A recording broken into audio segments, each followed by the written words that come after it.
तुम्हारा गुरु मिश्रा। गुरु क्या कैसे घटना हुई? हम लोग जा रहे थे 4:15 बजे हम लोग गए थे दौड़ने के लिए। तो ये Vasco D gamma express superfast जो थी बहुत तेज़ी रफ्तार में थी। हम लोग तालाब के पास निकले थे कि इतने में बहुत ज़्यादा तेज़ आवाज़ आई। तो हम लोग वापस आए, पता चला कि यहाँ बहुत बड़ा हादसा हो गया है।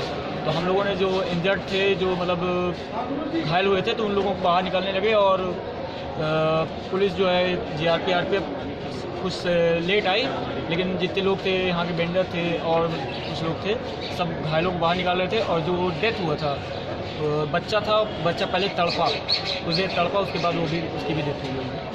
क्या स्थिति थी अंदर की? किस तरह की चीख पुकार आ रही थी? क्या सुना? बहुत ज़्यादा चीख पुकार तो बहुत ज़्यादा थी। लेडीजें थी तो बच्चे थे, बहुत ज़्यादा चीख पुकार हो रही थी।